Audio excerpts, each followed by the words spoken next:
ওম নমঃ শিবায়। ভারত মাতা শিবশক্তি অবতার সত্য গীতা মুরলি। ওম পিতাশ্রী শিব বাবা স্মরণে আছে। আজকের তারিখ হলো 27 মার্চ 2026। প্রাতঃ ক্লাস। Original date 31 October 1968। ওম নমঃ শিবায়। আজ পরম পূজ্য পরমপিতা পরমাত্মা শিব বাবা বলছেন, ভাগ্যবান বাচ্চারা। হ্যাঁ বাবা, এখানে তো তোমরা আসোই রিফ্রেশ হতে। এখানে তোমাদের চার্ট ভালো বৃদ্ধি পায়। বাবাকে যতটা স্মরণ করবে ততটা ক্লান্ত হবে না। শরীরকে ভুলতে হবে, নিজেকে আত্মা মনে করতে হবে। এক তো ব্যাটারি ভরবে আর জমা হতে থাকবে। এখানে আর কোনো কাজকর্ম ইত্যাদি নেই। ওম নমঃ শিবায়। বাচ্চারা যারা আসে রাস্তায় 3-4 দিন মুরলি শোনে না, ঈশ্বরীয় পড়াশোনা থেকে অ্যাবসেন্ট, অনুপস্থিত থাকে। তবে তাদের মুরলি পড়া উচিত। এমন কোনো পয়েন্ট থাকে যাতে তাদের মাথা খুলে যায়, না বোঝা কথা বুঝে নেয়। এখানে বসে আছো তো নিজেদের পরমপিতা পরমাত্মা শিবকে স্মরণ করতে হবে, যাতে পাপ কেটে যায়। শিব বাবা পতিত পাবন। শিব বাবাকে স্মরণ না করলে পাবন হতে পারবে না। বাবা রোজ রোজ বাচ্চাদের বলেন শিব বাবা স্মরণে আছে, আর বর্ষা বিশ্বের স্বর্গের বাদশাহী স্মরণে আছে। এটা তো বাচ্চারা বোঝে যে পুরনো দুনিয়া থেকে নতুন দুনিয়ায় যেতে হবে। পরমপিতা পরমাত্মা ছাড়া তো কেউ ট্রান্সফার করতেই পারবে না। এখন তোমরা পড়ছো, নতুন দুনিয়ায় পথ পাচ্ছ। শিক্ষকের নাম তো অবশ্যই চাই। কলেজে এমন অনেকেই বলবে অমুক পড়ান, কোনো শক্তি এসেছে যে পড়ায়। শিক্ষকের নাম তো হয়, তাই না? যেমন শাস্ত্রে আছে কৃষ্ণ ভগবান উবাচ, দুনিয়া বলে কৃষ্ণ ভগবান উবাচ, তোমরা কন্যারা বলো শিব ভগবান উবাচ। এটা তো অনেক তফাৎ হয়ে গেল। শিক্ষকের নাম চাই, মানুষদের জ্ঞান সাগর বলা যায় না, কোনো শক্তিকেও জ্ঞান সাগর বলা যাবে না। শিক্ষক যিনি আমাদের রাজযোগ শেখায়, কৃষ্ণকে পরমাত্মা বলা যায় না। ভগবান উবাচ অবশ্যই আছে, শক্তি উবাচ বলা যায় না।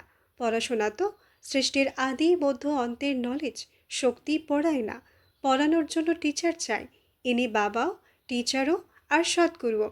বাচ্চারা বোঝে যতদিন বাঁচতে হবে বাবাকে স্মরণ করতে হবে, তবেই পাপ কাটবে। যদি শিব বাবাকে স্মরণ না করো তবে পাপ থেকে যাবে, কাটবে না। শক্তিকে স্মরণ করলে পাপ কাটবে না। শক্তি পড়াতে পারে না। শিব হলেন সব আত্মার বাবা, তিনি পড়ান। আত্মাদের শক্তি পড়ায়, এটা নিয়ম নয়।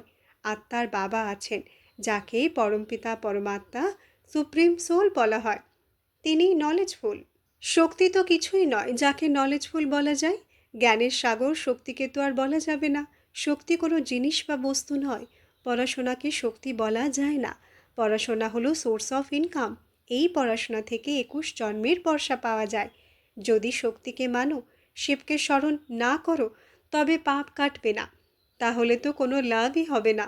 বাকি ভালোবাসা তো অনেকের মধ্যেই থাকে। এমন ভালো ভালো পরিবার আছে যেখানে খুব ভালোবাসা থাকে, 5-6 বউ, 5-6 বাচ্চা, বাবা এমনভাবে থাকে যেন মনে হয় স্বর্গ। এখানে তোমরা জ্ঞান পাও সত্যি সত্যি স্বর্গবাসী হওয়ার জন্য। এখানে তো নরক। স্বর্গবাসী হতে পারো পরমপিতা পরমাত্মা শিবকে স্মরণ করার মাধ্যমে। কেউ না বুঝলে বোঝা যায় এদের ভাগ্যে নেই। স্বর্গে তো অনেকেই আসবে, সেমি স্বর্গেও আসবে। মহাভারত লড়াইয়ের বর্ণনাও গীতায় আছে। ভগবান উবাচ আমি রাজযোগ শেখাই, রাজাদের রাজা বানাই। তাই মহাভারত লড়াইও আছে। বাবা বলেন আমি রাজযোগ শেখাই। কোনো মানুষ বা দেবতা শেখাতে পারে না। বিনাশও সামনে দাঁড়িয়ে আছে। বিভ্রান্ত হবার তো কথাই নেই। বাকি হ্যাঁ, ধারণা কম আছে। পরমপিতা পরমাত্মা শিবকে সর্বশক্তিমান বলা হয়। তিনিই তো বাবা, তাই না? ওয়ার্ল্ড অলমাইটি নিশ্চয়ই কোনো বস্তু। World almighty supreme soul. সব আত্মারা পড়ে, ABCDও আত্মাই পড়ে। আত্মাই সংস্কার নিয়ে যায়। দান পুণ্যের সংস্কারও আত্মা নিয়ে যায়। তারপর আত্মা শরীরের সাথে ভোগ করে। অশরীরী হলে কোনো কর্ম নেই। এটা হলো কর্মক্ষেত্র। এখানে ভালো বা খারাপ কর্ম করা হয়। সত্যযুগে শুধু বলবে ভালো কর্ম, খারাপ হয় না। কারণ সেখানে রাবণ রাজ্যই নেই। স্টুডেন্টের খুশি বা দুঃখ অবশ্যই হয়। সত্যযুগে এটা হয় না। এখানে তো দুটোই আছে। তাই পড়াশোনা কখনো মিস করা উচিত নয়। কেউ পড়লে উন্নতি পেতে থাকবে। তোমরা রোজ নতুন নতুন পয়েন্ট শোনো। স্মরণ করো যাতে পাপ কেটে যায়।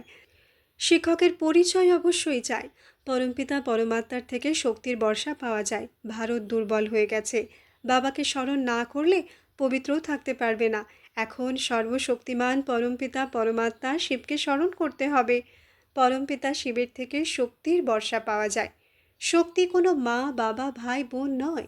বাবা হলেন নিরাকার, বাকি সবাই নিরাকারী আত্মা। সবাইকে এখানে এসে পাঠ বাজাতে হবে।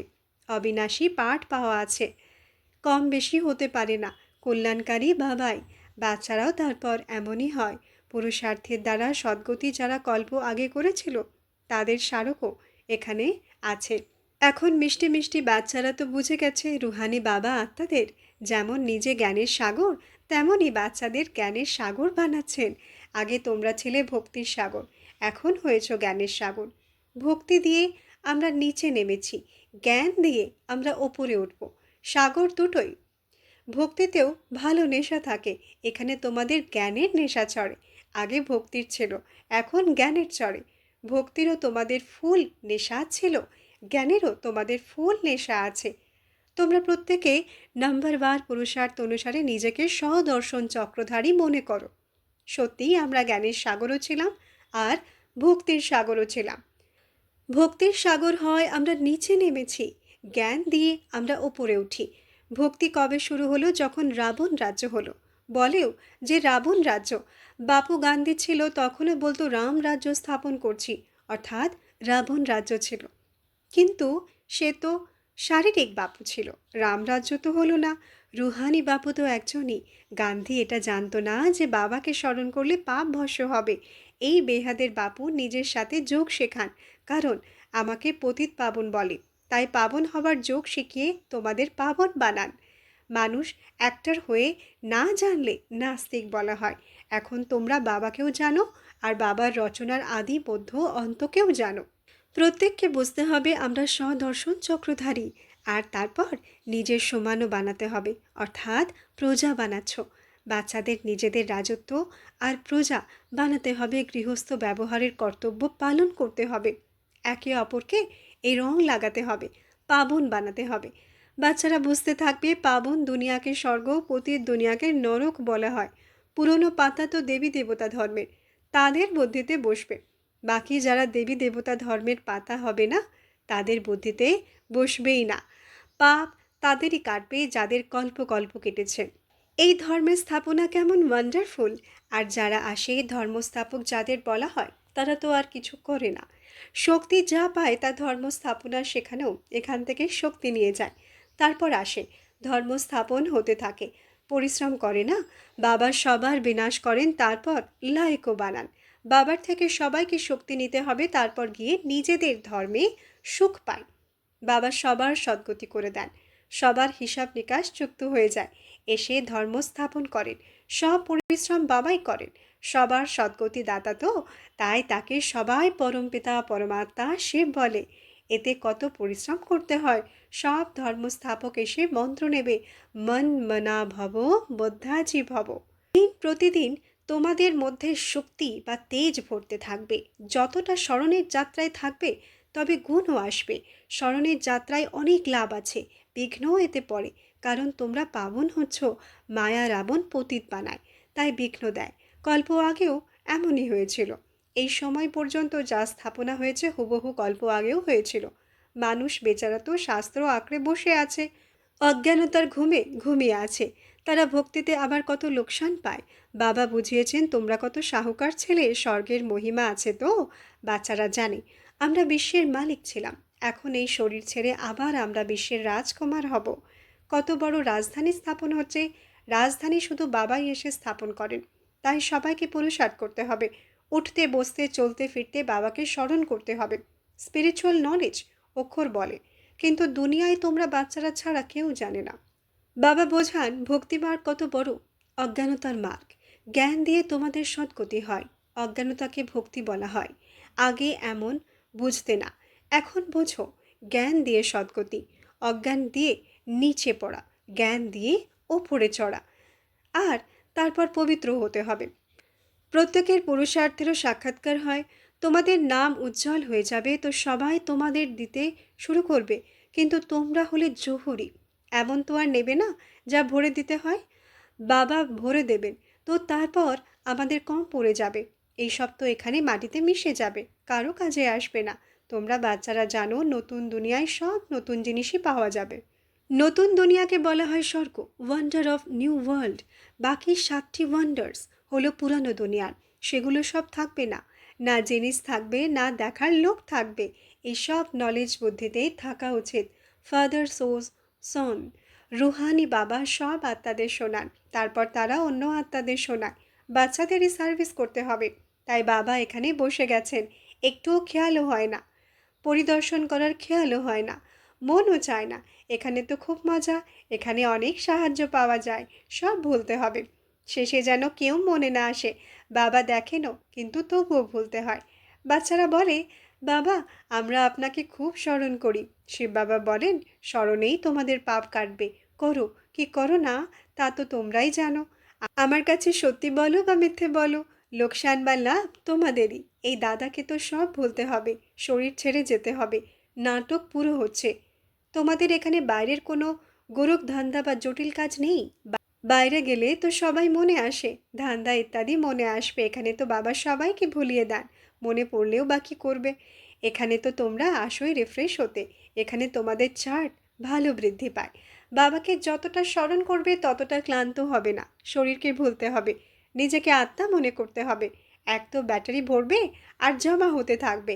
একে অপরকে সাবধান করতে থাকবে যে বাবাকে স্মরণ করো, তবে পাপ কেটে যাবে। এখানে আর কোনো কাজকর্ম ইত্যাদি নেই। বাচ্চারা রিফ্রেশ হতে আসে।